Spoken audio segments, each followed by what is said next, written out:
Xotiningiz mingta so'z ishlatsa, o'ladi. Yo'q-e, yaxshi-ku. Bu kasallik ayollar orasida keng tarqalgan bo'lib, millionta ayoldan 48 tasida uchraydi. Mana bu soat orqali nechta so'z ishlatayotganini nazorat qilishingiz mumkin. Rustam! Ana bitta jon ketdi. Xotiningizga ayting. Bular bo'lmasga gapiravermasin. Bo'lmasa xotinsiz qolib ketishingiz mumkin. Endi bizga maza bo'layotganda doktor quloq tinchiydi. Voy.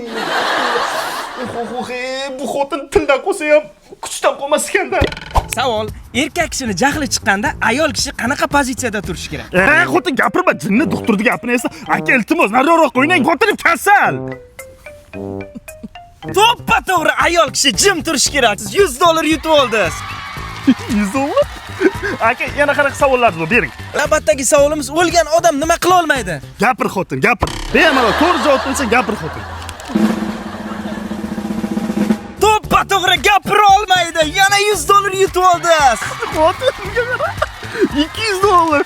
Ko'rdingmi, sen tilingni tiyib bersang, biz davno boyib ketgan bo'laydik. Yangajon, to'xtang, meni gapimni eshiting. Menga qarang yangajon, o'sha kuni o'zi bitta guvohsiz edingiz. Agar ichkariga kirib bor haqiqatni gapirmasangiz, men qamalib ketaman yangajon, yordam bering iltimos.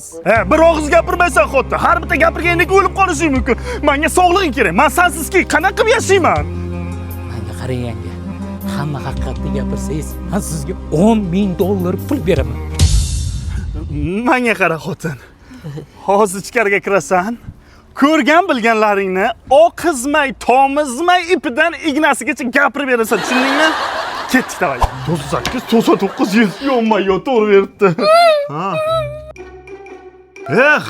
Buncha so'z bilan xotin bitta to'yda boshlovchilik qilsang bo'ladi-ku. Ha, bo'pti, gaplash, kam gaplash faqat, kam soqqarishda chiqishi mumkin. Alo. Dugon zebi to'q qo'yibdi, eshitdingmi? Rostdan shunday bo'libdi. Men egri oyoqligidan biluvdim o'shani, normal o'tirolmaganda, ha. Xotin, g'iybat qilib ko'p gapirib qo'yapsan. Boring, sizni qiling. Ha, keyinchi eri kelibdimi Rossiyadan? Prinsipga bosh g'iybat qilib ko'p gapirib qo'yapsan. O'ylasan hozir. Jonimga ham tegdi. Men qotillar ishiga aralashmang. Ha, keyinchi. Una mattina mi sono alzato, oh vela ciao, vela ciao, vela ciao, ciao, ciao. Uyg'unalari kuysin. Bu ayollar o'lguncha g'iybat qilayotganda, ana o'yli ketdi onasinikiga qarab. Tutte le genti che passeranno